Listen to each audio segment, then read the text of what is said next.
Hello दोस्तों, स्वागत है आप सभी का हमारे चैनल एनसीईआरटी सॉल्यूशन पर।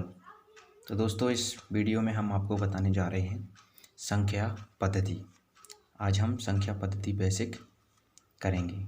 ठीक है, संख्या पद्धति यानी नंबर एंड नंबर सिस्टम। ठीक है, नंबर सिस्टम आज क्लास होगी, वो बेसिक से होगी। ठीक है, तो चलते हैं नंबर सिस्टम के बारे में।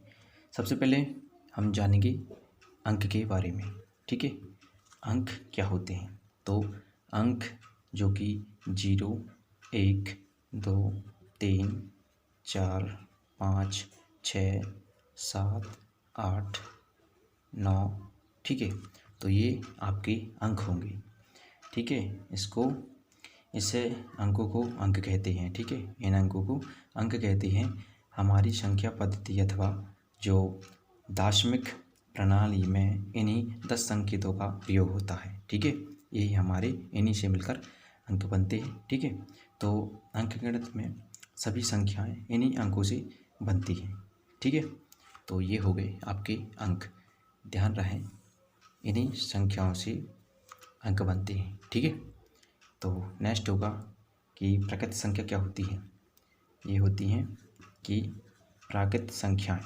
ठीक है, प्राकृत संख्याएं, प्राकृत संख्याएं यानी गिनती की संख्याएं को प्राकृत संख्या कहती है। गिनती की संख्या को प्राकृत संख्या कहती है। जैसे 1, 2, 3, 4, 5, 6 डैश करके। ठीक है, यहाँ मतलब अनंत तक हो सकती हैं। ठीक है, ये क्या है? प्राकृत संख्या जो 1 से लेकर अनंत तक होती हैं, वो प्राकृत संख्या है। मतलब 1, 2, 3 नेचुरल होती हैं जो। ठीक है, प्राकृत संख्या कहलाती हैं। ठीक है, और नेक्स्ट होगा जैसे कि सबसे छोटी संख्या, सबसे प्राकृत संख्या। अगर इसमें बोले क्वेश्चन आए कि सबसे छोटी संख्या, ठीक है, सबसे छोटी संख्या कौन सी होगी? तो वो प्राकृत सबसे छोटी संख्या 1 होगी। क्या है? 1 होगी। ठीक है, और इसे बोले 1 होगी तथा और सबसे बड़ी बोले। ठीक है, सबसे बड़ी संख्या बोले तो वो ज्ञात नहीं कर सकती। ठीक है, ज्ञात नहीं कर सकते। ठीक है, नहीं कर सकते। ओके, नेक्स्ट होगा कि पूर्ण संख्या। नेक्स्ट होगा प्राकृत संख्या हो गया। ठीक है, और तीसरा होगा प्राकृत संख्या। प्राकृत संख्या हो गया, फिर होगा पूर्ण संख्या। ठीक है, क्या होगा? पूर्ण संख्या।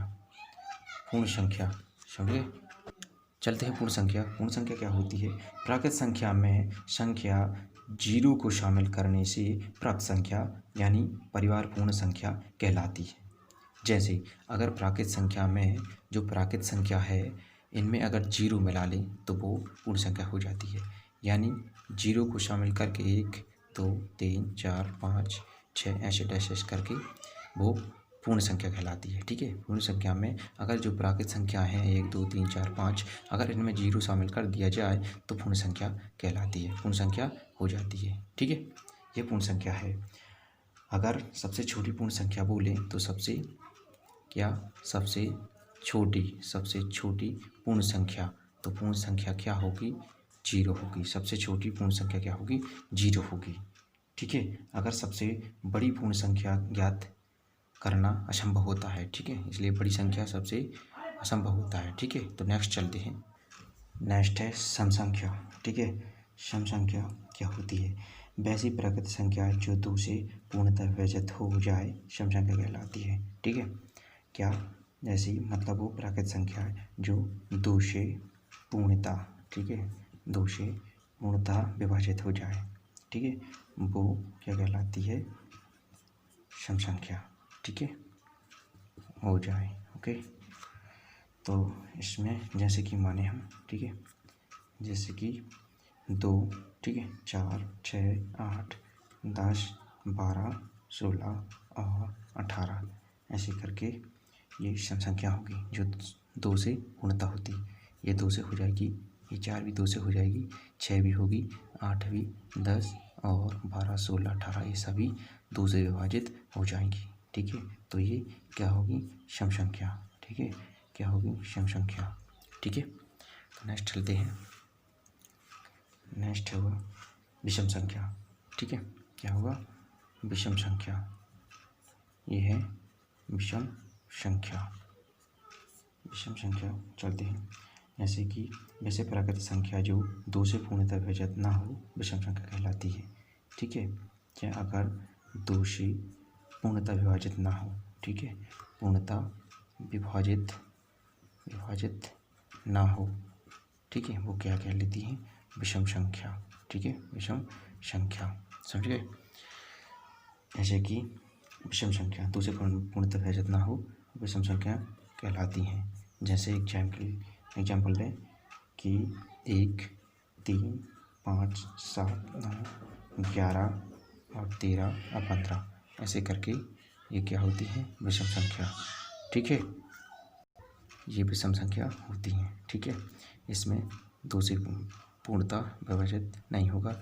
ये 3 भी नहीं होगी, 5 नहीं होगी, 7, 9, 11, 13, 15 ये कोई भी 2 से विभाजित नहीं होगी। ठीक है, तो कुछ एग्जाम्पल और विषम संख्या की इकाई के स्थान पर 1, 3, 5, 7 और 9 आते हैं।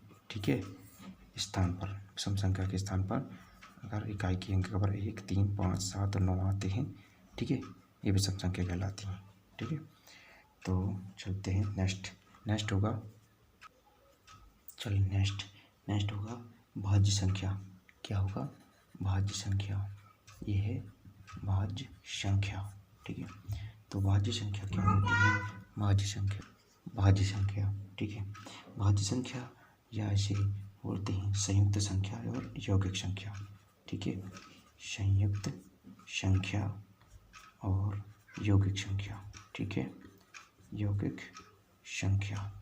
ठीक है, वैसे प्राकृतिक संख्या जो प्राकृतिक संख्या 1, ठीक है, और स्वयं के अलावा किसी भी दूसरी संख्या से विभाजित हो भाज्य संख्या कहलाती है। ठीक है, 1, ठीक है, 1 या स्वयं के अलावा जो संख्या विभाजित हो वो भाज्य संख्या कहलाती है। कि जैसे एक एग्जाम्पल लें कि 4, 6, 8, 9, 10, 12 और 14।